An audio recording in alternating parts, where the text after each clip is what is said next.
En 2012, l'Afrique ne parvient toujours pas à assurer sa sécurité alimentaire. Les pays du Sahel ont été confrontés à une grave sécheresse. La crise alimentaire a touché plus de 15 millions de personnes. Dans la région, la production de céréales a baissé de près de 10% cette année par rapport à 2011. Au Burkina Faso, au Tchad, au Mali, en Mauritanie et au Niger, les populations ont dû faire face à une montée en flèche des prix des denrées alimentaires.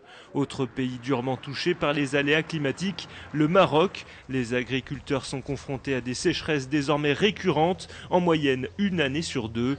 Le royaume a connu une vague de froid extrême pendant les premiers mois de la saison, suivie d'un manque de précipitations.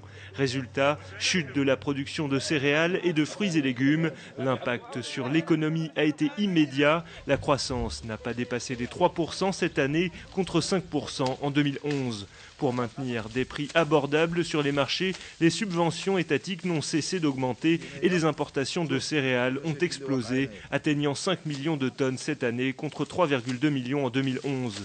La plupart des pays d'Afrique du Nord, Maroc mais aussi Tunisie et Égypte importent toujours l'essentiel de leurs denrées alimentaires. D'après une étude de la Banque mondiale, en 2012, l'Afrique a dépensé près de 50 milliards de dollars pour importer riz, céréales et autres produits alimentaires. Pour contrer cette tendance, l'institution encourage le continent à lever ses barrières commerciales et à stimuler les productions locales.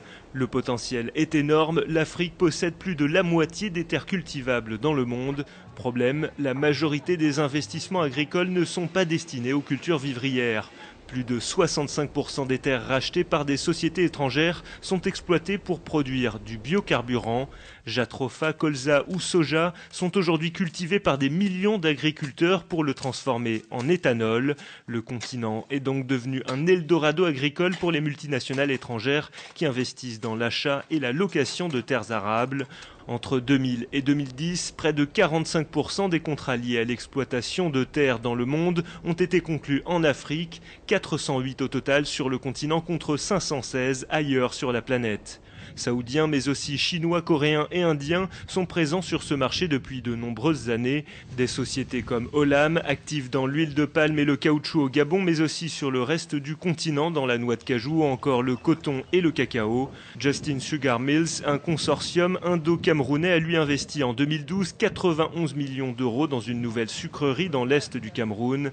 Enfin, la société panafricaine d'élevage et de production agricole Agriterra, cotée à la Bourse de Londres, a elle vu son chiffre d'affaires augmenté de 115% ces 6 derniers mois. De très bons résultats liés à l'élevage de bœufs et à la hausse de la production de maïs. Enfin, l'année 2012 aura été marquée par une filière cacao légèrement bousculée par la crise et les aléas climatiques. La production en Afrique de l'Ouest est globalement en baisse. La Côte d'Ivoire, premier producteur au monde, devrait voir ses récoltes chuter de 5%. Le pays vient de restructurer sa filière avec de nouvelles réglementations et un prix garanti pour les cultivateurs. Au Ghana également, la production est en baisse avec 850 000 tonnes de cacao seulement. Au Nigeria, enfin, les conditions climatiques difficiles, fortes pluies et faible ensoleillement ont retardé le développement des fèves. La production devrait chuter de près de 20%.